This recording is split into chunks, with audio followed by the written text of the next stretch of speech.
Welcome back sa Free Thinking Pinoy Channel.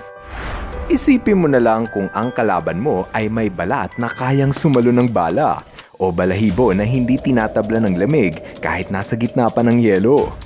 May mga nilalang sa mundong ito na parang imposible ang depensa. Mga hayop na ipinanganak na may kakaibang sandata para mabuhay. Ang mga ganitong superpowers ay hindi mo lang makikita sa pelikula o comics dahil merong hayop ang may ganitong kapangyarihan. Bawat hayop ay may natatanging paraan upang mabuhay sa mundo puno ng panganib. Sa mga kagubatan ng Asia, may isang ibon na tila walang takot sa mga insekto na masakit manusok.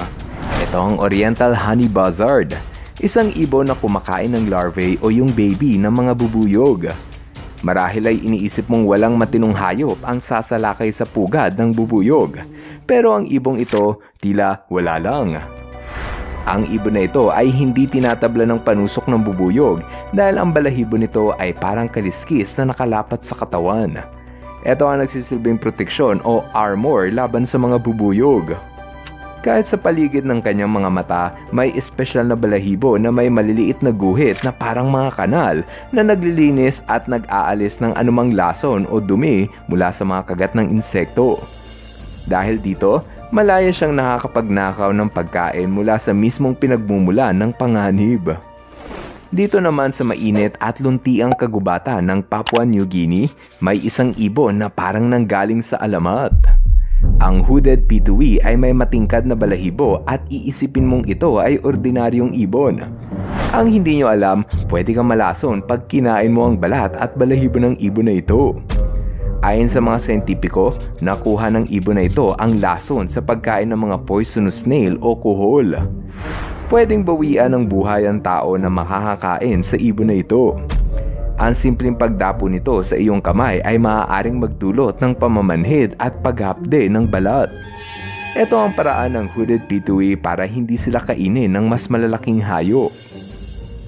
Sa mga kapatagan naman ng Amerika, may isang hayop na may balat na mistulang may kalasag. Ito ang armadillo. Maliit lang itong hayop, ngunit ang kanilang balat ay parang gawa sa bakal. Ayon sa kwento ng mga saksi, may pagkakataong hindi ito tinatabla ng bala kapag binaril. May mga ulat pa nga ng mga bala na tumatalbog sa kanilang shell at bumalik sa taong nagpaputok. Dahil dyan, masasabi natin na ang armadillo ang isa sa tigasing hayop ng animal kingdom. Kung tutusin, maski ang mga ibon ay may matitigas na balat. Maging ang mga ibon tulad ng emu sa Australia ay nagpapakita rin ng kanilang katatagan.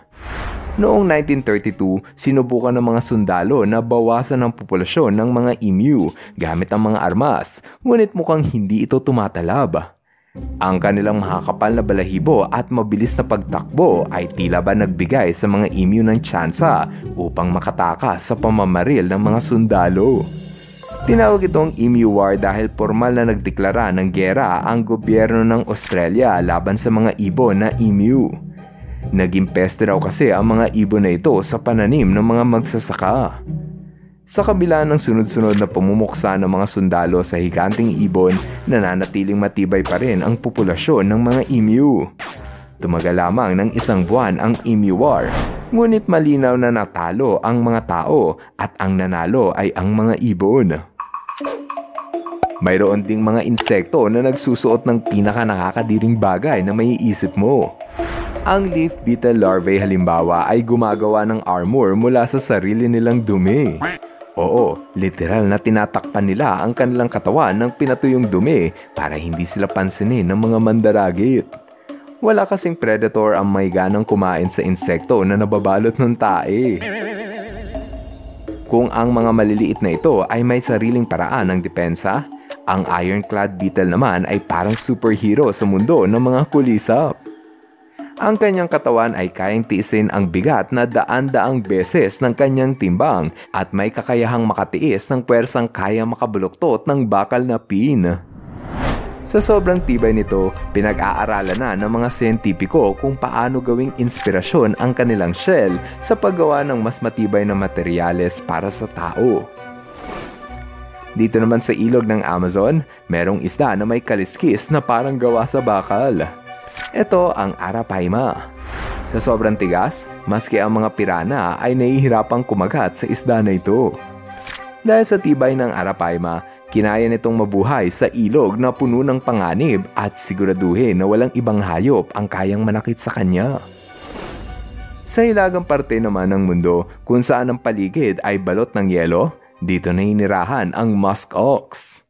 Ang kanilang balahibo ay binubuo ng 2 layer, isang panloob na sobrang pinong balahibo na mas mainit pa sa lana ng tupa at isang panlabas na mahaba at makapal na balahibo na pumipigil sa hangin at niebe. Sa ganitong proteksyon, nakakayanan nilang mabuhay sa lamig na kayang magpahinto ng buhay sa karamihan ng hayop. Meron din itong matigas na sungay na kayang ipang-untog sa kanilang kalaban. Kung nag-enjoy ka sa ating kwentuhan, sana ay pindutin nyo ang like button para mas lalo pa tayong i-recommend ni YouTube sa iba pang mga viewers na mahilig rin sa mga hayop. Ngayon, andito na tayo sa ating shoutout portion. Hello kay John Clyde.